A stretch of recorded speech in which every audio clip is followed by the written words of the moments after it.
Hello and welcome to this week's Empowering Musicians podcast. I am your host, Michael Manley, and I'm happy to be joined by Cousin Rob today. Hello, Cousin Rob. Hello, Cousin Michael.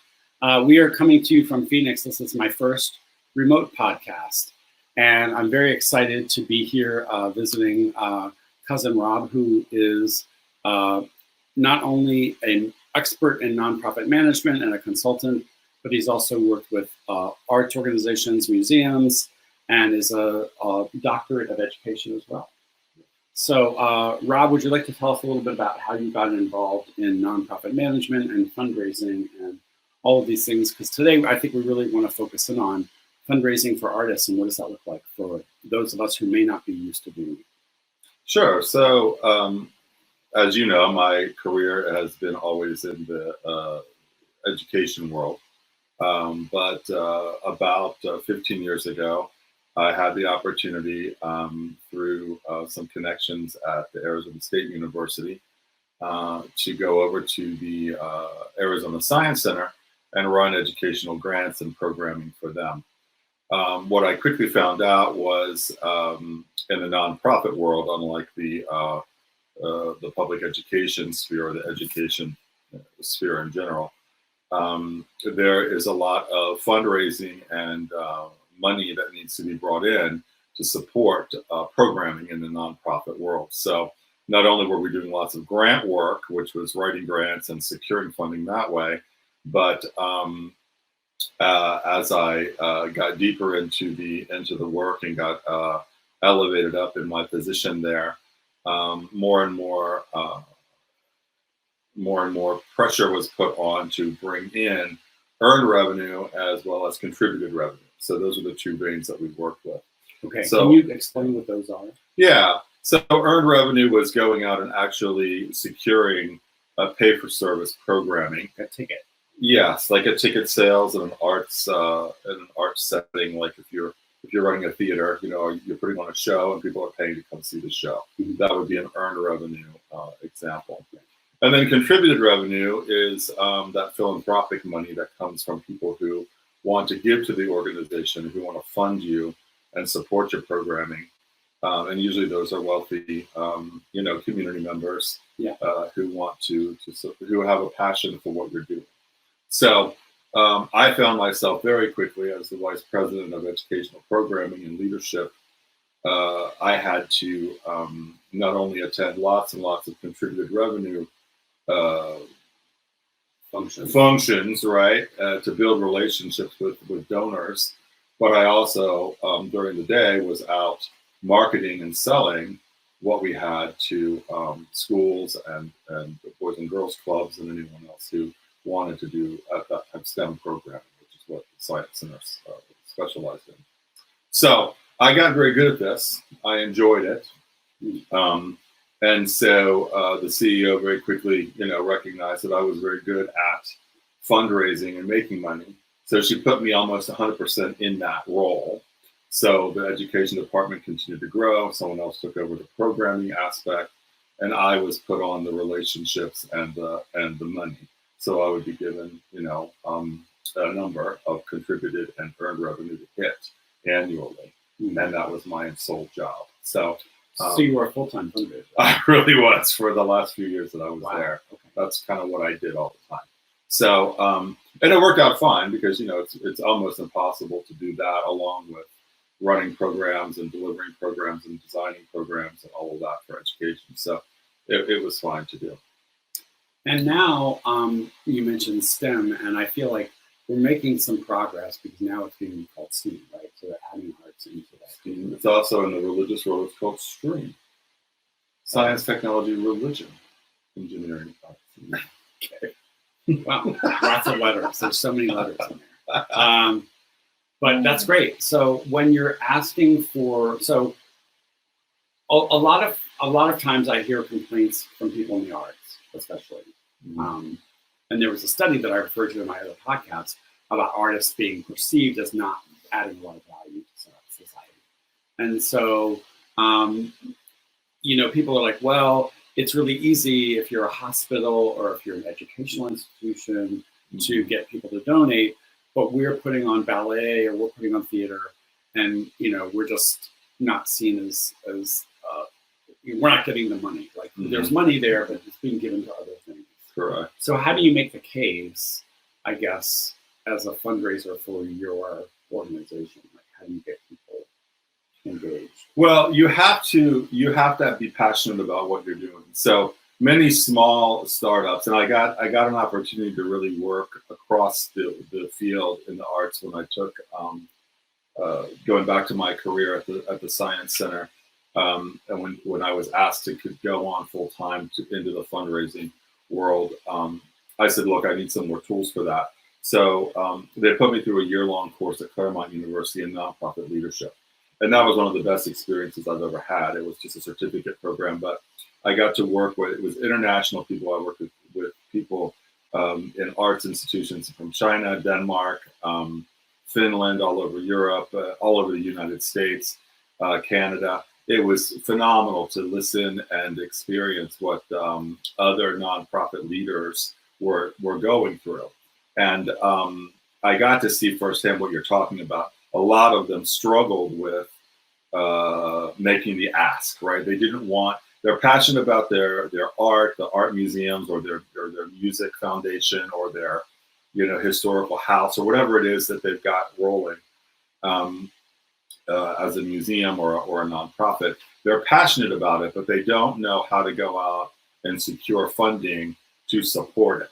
So again, there are 3 ways to do that, and we can talk about those in detail, but I just want to make it clear to your audience that there really are 3 ways. One is through grants and funding, and places, many countries in Europe have tremendous national funding, like in Denmark.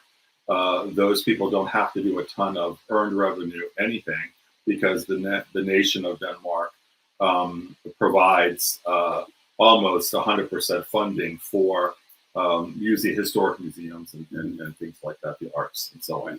In this country and in Canada, not so much the case. We have some funding available to us through grants and through endowments and things, but then you've got to also be able to do contributed and earned revenue. So all 3 of those things are what make you successful, okay? Doing all 3 is what really makes a nonprofit successful. And you have to be kind of good at all 3 of those. And all 3, again, are earned revenue. Earned revenue, which is like ticket sales or selling your product to someone. Contributed revenue, which is philanthropic donations.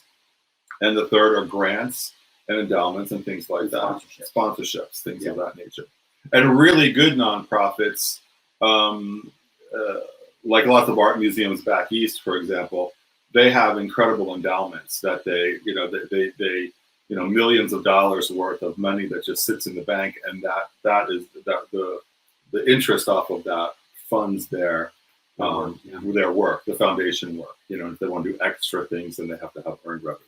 So you've got to always be thinking strategically in that way, those 3 things. But I think for many people who are just starting out in the nonprofit arena, they're not going to, have that kind of money available to them straight out of the bat. And so you've got to kind of build it. So what does that look like, and how do you build it? Yeah, and I think a couple things is, if you're a really robust nonprofit, you're going to have staff that are just focused on grants. Correct. Some are just focused on donors. When you're not there, you have to build up to that. Right. And many places are not there. They're small, and they're working off of a small board of people who are supporting all of these things, and it's challenging. And it's especially challenging because you have to get grants and you have to get contributed income to build out. Correct. And a lot of people are like, well, I want to fund this, but I want to fund education, right? Yeah. And you have to make the case that, like, we're gonna be able to do more of our program work once we have a staff or an office. And so you have to make the case that, like, you do. These things are not sexy, but they actually are necessary. Right. For what Right. So. Well, and the trick is, when you're working with donors in particular, they want to give, and they often will only give because of the relationship that they have with you or someone on your staff or on your board. And when those people go away or go off the board or leave the staff, suddenly those donors leave as well. And so one of the things that you've got to be really cognizant of is who's building what relationships, who has what relationships, and then how do we retain those relationships consistently through time, so that we make sure that we've got we've got that stream of money coming on a regular basis, that we can count on. Yeah, and wouldn't you do that by making sure people are donating to the mission and not the person? Correct, but many times what I saw and what I found in my own work was,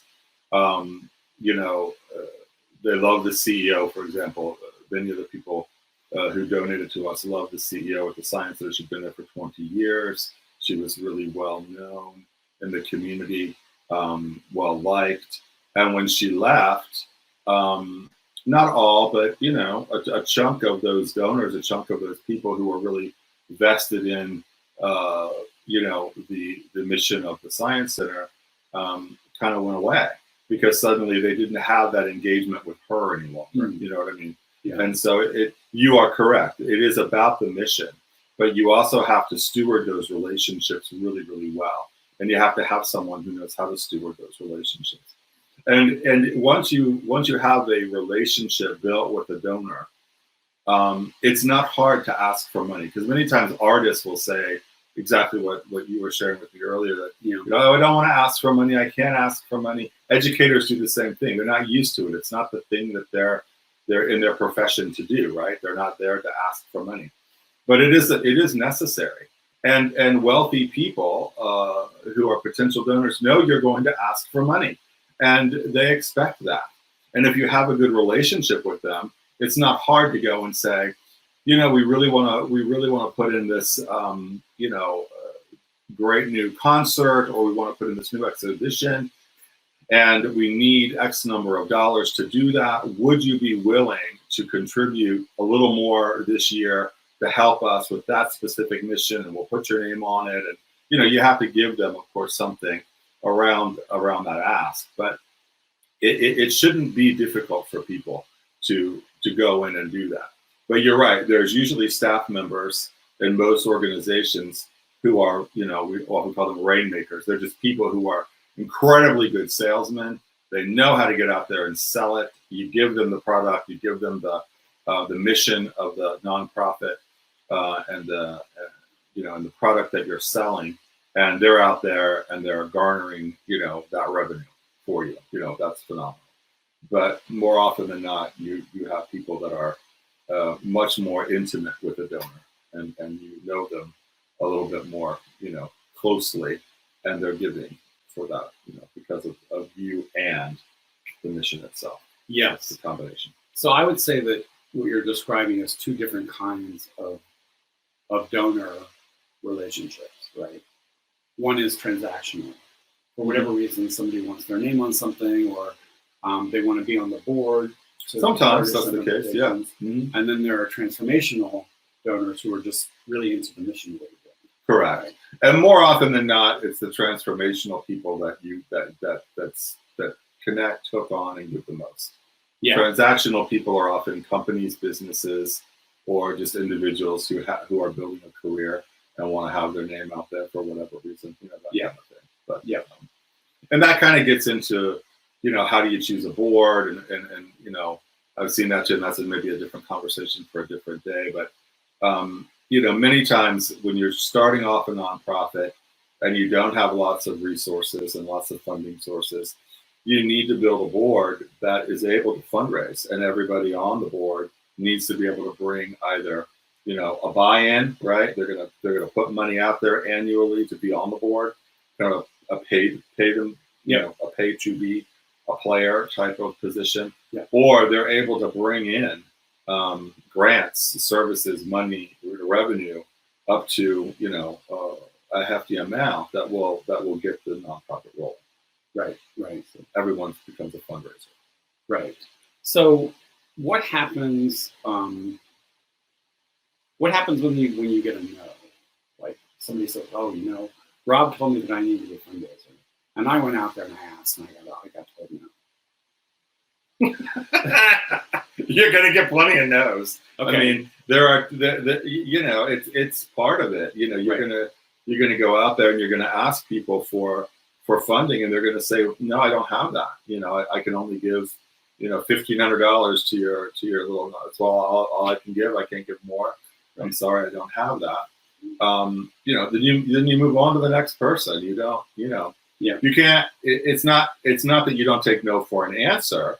You definitely do, because you want that 1,500 that they're going to give you, right? Right. You don't want to lose that, and you don't want to alienate those people.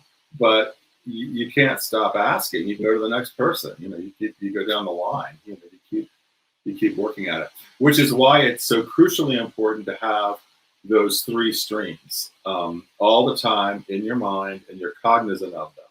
What are we doing for earned income? Is that enough to float us? Are we able to function well there? What are we doing with contributed? Are we continuing to nurture those relationships and get donors in? And then are we throwing the net out for as many grants and as many free money sources that are out there that we can obtain? And you got to have your eye on all three of those balls. You know what I mean? Yeah, absolutely.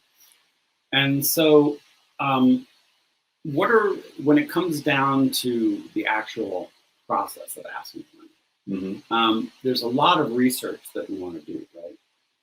In other words, how much should I ask for? Well, it depends on what it is you're trying to do. So, you have to be able to give. You have to be able to excite people about what it is that you're doing. So if you have a museum and you're expanding the museum, you need to really sell that expansion. What are you expanding, right? What is the new exhibit that you're putting on? What's the new wing that you're putting in? What is it that's going to attract people? Why is that good? You have to put a business plan a little bit around that. If you're in an arts kind of a setting where you're music or an art museum or such, same thing. How many? You want to add a concert, right? And it's going to cost $10,000 to do this holiday concert that you've not done before. You want to add this extra concert, so we got to come up with $10,000 extra dollars. How are we going to do that? Where are we going to get that money? And so you got to strategically plan for that. Yeah. And I think, some people are capable of giving a lot of money. Some people are not. Correct. And you want to make sure that you're asking the right amount from the right person. You do. You have to ask people for that money. And usually, unless it's a really wealthy philanthropist in your, sphere, you don't go out and ask for that full $10,000 for that concert. You ask for, can you contribute 1,000? Can you give it? And then you need 10 people to give 1,000, right? To get that off the ground, Right. So in thinking about this sphere of nonprofit management, or I wouldn't say leadership, because we always use that term, and I don't like the term manager because I feel like it's not very visionary and it's not very creative. So, but if you're a nonprofit leader, if you're an artist, or you're a dancer, or you're a musician, maybe you're an actor, and you're thinking, I want to start my own nonprofit, or I want to transition into this field of nonprofit leadership where I'm not necessarily doing my practice, but I'm helping build organizations that do that. What are some of the things that, what are some of the skills or strengths that somebody might need to have to make that transition? Well, you have to have a personality, first of all, that can connect with people. So if you're the type of person that is kind of introverted and doesn't really, like interacting and connecting with others, then you're going to want to find someone else to do this work, because you have to have a personality that can go out and connect and really sell what it is that your nonprofit's mission is about, so that people will buy into it, right? So that's one thing. You do need to have a little bit of a business skill set, because even if it's not enough to go into a nonprofit with an idea of, oh, I'm just going to do this thing, right? I love this, and people should love this, and blah, right? People don't necessarily love what you love, right? You got to find people that, you got to find your tribe in a way. Who are the people that are going to get behind, right? And then who are the wealthy people that will get behind it and really fund it? And that's how movies are made. You turn on Netflix and there's all kinds of movies, and sometimes you're watching a movie and you're wondering, you know, this is a weird topic. Who, why would someone decide to make a movie about this? Well, someone got out there and really got in the right circles, right? And that's cocktail parties and, whatever, soirees and things like that, and talked to the right people and sold this idea to put on a movie about, some obscure person in history, or what I mean, whatever it is, and they make a movie about it. So it's and it's not about necessarily making profit from that movie, but somebody really had a passion for that story. They wanted to tell that story. They wanted to put it in movie form. And they got people to back it and fund it. You know what I mean? Yeah. So, but for the nonprofit world, you have to have a skill set around. You have to have a little bit of a business head. So you got to know, who are the right people to have on the board? Who's going to really leverage and help me fundraise in these three areas: earned, contributed, and then grant funding. Who has skill sets in those areas? And then who's going to do, usually the CEO is the person that's the artistic creator. They've got the vision, they've got the mission. But you want to formalize all that. You want to make sure that that is clear, and that mission and that vision is always something that everyone on the board and everyone on the staff, if you get to that point, can articulate clearly. Yeah. Because everyone has to stay on message all the time, so that people, the elevator speech, so that people have that. Because that's really what, donors and others are looking for. They're looking for people who have their act together. So you've got to be able to put your act together. And if it's a small act, that's okay. You can grow it, but you have to have all your pieces in place. Yeah. I want to say that, and I don't know if you run into this with other nonprofits, you probably do, but like nonprofits, but as their name says, don't make anything. Right? Mm-hmm. So we get in situations in the arts where you get some like unhealthy boards where it's like, why are we paying our artists? Like, why are we paying them? We're losing money, right? Like they come to it from a for-profit mentality. Mm-hmm. And it's like, well, and so you have to make the case that like paying dancers or paying actors is actually the mission, right? Versus apologizing for it and saying, "Oh, I'm so sorry. This is always a red line in our budget." Versus seeing them as like the mission, and that's something that I've noticed. It's like some leaders are not doing that sufficiently enough, and it leads to like, again, if you have somebody from the business world who's on the board, who's looking to turn this into something that's making a profit or sustainable. That's my favorite. Yeah, there's nothing sustainable out there.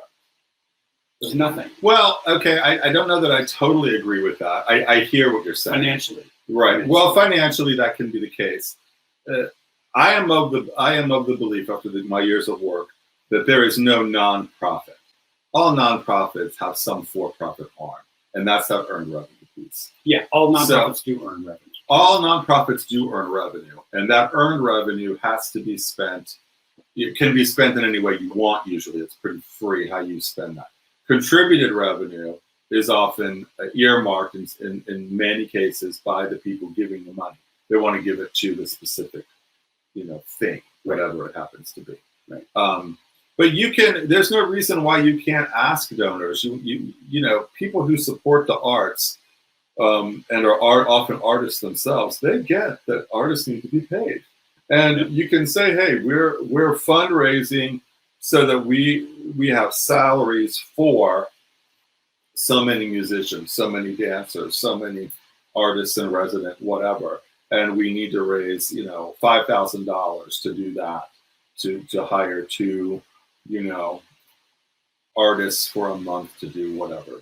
It's okay to put that out there and let people know what their money's going towards. Right. That's the trick, is being clear about that. Many times what happens is the CEOs, the people who are starting these nonprofits, right? They have these great ideas they want to give back to the arts. They want to support artists. They don't think about that. They don't think about. They're shy. They're afraid to ask for money. They're afraid to, they just assume it's going to happen by osmosis. They think, well, I don't want to tell them what we're really spending the money on. Blah blah blah. Yeah, people aren't stupid. Right, they're going to give you. They're going to give you money, and you can tell them that it's for this mission. But they know that some of that money is going to go towards, keeping the light on in the building and Right. You know, paying for the, you know, the trip over to the next town to put on the concert or whatever it happens to be. You know what I mean? People understand. And there's always a percentage of what you're asking for. And you always want to ask for more than what you really need. If it's going to be $5,000 to put on a show, you know, you want to probably bring in about $7,000, right? To make sure that you've got enough costs to cover everything. You've got to think about that. Right. You know, so when you write a grant, you always put in, you know, a 3 to 5%, 10% sometimes, you know, overhead cost or, you know, office cost or whatever it happens to be, so that you have a cushion there of extra money. Yeah, that makes sense. And I do think you're going to always have a mix of people, right? There's going to be business people on your board who don't necessarily care about the museum, right, or whatever. But well, yeah, but they're going to bring in a lens of earned revenue ideas that you maybe not have thought about before. That's true. And then you have to constantly educate them on how do we say it at the Science Center? We used to have two lenses that we looked at. One was the mission focused, which was not about money. It was just about doing the right thing, giving back to the community, getting kids in the door for programming and so on. And that was mission based. And then there was the you know, the money based stuff, the earned revenue area. And so, you know, you have to talk to your donors, you have to talk to your board and explain to them, we hold back, you know, 10, 25%, whatever it is, for the mission. And that money that's just giveaway money that we do, you know, to pay for salaries, to give back to the community, whatever it is. And they have to understand that. It's not always about the earned piece, because business people always just often see the bottom line, you know. Yeah. They're and, you know, and they want everyone fired who's not doing the job, blah, blah, blah, what's the point? You know? And in a nonprofit, that's not really how it functions. But it does function somewhat like that. You know, you want to balance. Yeah, and I'm going to give you like a real life example, right? And this is stuff that we need to work on as artists, right? So let's say that I have an orchestra. Let's call it the Detroit Symphony. Okay. And so you're a donor, and you come in and you say, you know what? I noticed that the tuba player only played 3 concerts in the last 7 weeks. Okay. Why are we paying him the full-time salary? Like, shouldn't we just pay them for the work they do? Mm-hmm. And we have to explain, well, what we're paying for is for the tuba player to be in top shape and to practice every day, so that when we need them, they're going to be there, right? They're going to be playing at the top of their level. Because it's like an athlete. If you don't pay them to work out and to train, they're not going to be skilled, right? So this is the level of education that sometimes needs to happen around the arts with donors, because if you come at that, if you feed that as an executive director, you're like, yeah, you're right. Why aren't we? That's just a toxic path downward, I think, for the arts. Right. I don't know that particular example is the best one. I hear what you're saying, and but I've heard those things. Right. But I mean, you know, we're usually, you know, there is an intrinsic motivation for athletes and musicians who really want to be musicians. They practice because they want to practice. They want to do it. They're not practicing because someone's paying them to practice. You know what I mean? But I get what you're saying. You want them to be in top shape so that we can utilize them later. But that would be the pushback, I think, from you know, a non-artist board member would be like, well, you know, why would we be paying them to, you know, practice? Don't they want to be an artist? Don't they want to be I would say, you know, because they're not going to be able to create the time. Like, they're going to have to go teach, or they're going to have to sell cars or something. Right. And that's where the education piece absolutely is crucial. And I totally agree with you. And yes, you are constantly having that conversation with donors. You're constantly explaining that and keeping them engaged with the work and explaining why we're doing what we're doing. Yeah. Very crucially important. Yeah, that's so true. And I noticed you brought some resources with you on. Yeah, I mean, these were just some books that I found useful when I was working full time on you know, contributor type of stuff. So Asking Styles by Brian Saber, very good resource. If anyone's interested, it kind of lays out 4 different types of fundraising personalities. So it's like a personality type thing, really fun for people to read. Very quick and easy reads, all of these. He talks about the Rainmaker that I referred to, because that was the one that stood out from me from this. It's something the Go-Getter, the Mission Controller, and the Kindred Spirit. So these are all the types of personalities and people that you fall into one of these four categories when you're fundraising. And which one are you? I can kind of go between both. I'm a bit of a Rainmaker. I'm also a Go-Getter, and then when I need to, I can be a Kindred Spirit. Really connecting with people on that level of, hey, I get why you want to contribute. You have to be able to empathize. That's what that one is. Yeah. So less of a mission controller. Interesting. Yeah. And then another one that I found really super supportive and good for me was the Asking by Gerald Panas. It's just a really quick read. He goes through and talks about fundraising. But, it's a 59-minute guide to everything you need for fundraising. So these are quick and easy books. He suggests every board member, every nonprofit board, every volunteer that's on a board, or on a nonprofit, get in there and read something like this so that they know kind of what it is. So these are kind of layman term books, pretty easy reads if you want to know a little bit more about it. And then, of course, you can Google fundraising at any time. There's tons and tons of resources out there. Great. I want to thank Bill Marszalek, who's been tuning in. He's one of our regular viewers. This series has been very informative. Thanks for your comment, Bill. It's always great to see you online. And this has been a great half hour. Is there anything else you want to share before we close, Rob? Well, I think we hit everything. Was there anything else that you wanted to touch on? I think only just say that regardless of what you're doing, whether you're an actor or a dancer or a painter or a writer, we all have to be fundraisers as creative people. Whether you're working for an established institution like the Cleveland Art Institute or the Chicago Symphony, like even when you're part of these big organizations, you still have to play a role in making sure that there is this stream of super fans who have a lot of money who are going to help us. So I think that whether you're starting your own nonprofit, whether you want to go into leadership, whether you just want to maintain and perform in your field, we all have to be fundraisers, and this has been, I think, a really great half hour. So thank you for your time. And how do people find you? Are you on LinkedIn, or if people want to connect with you? I'm not. I just kind of work for myself. I have my own company called Saga Educational Consulting, and I do a little bit of this nonprofit work now. Here and there, but most of my career right now is, and my days are filled up with educational consulting in schools. So. Great. And so do you have a website with your company? Yeah, sagaeducational.com. Saga Educational. Sagaeducational.com. SAGA educational.com. Correct. Awesome. Well, thank you so much, Rob, for this great half hour. Thank you all for watching. And I want to just say one important thing, which is vote if you haven't yet. Election day is less than 2 weeks away now. And we're in this really important, especially for the arts, a really important election cycle. So Vote Save America is a great source if you need any guidance on that. And look forward to seeing you all next week. Take care.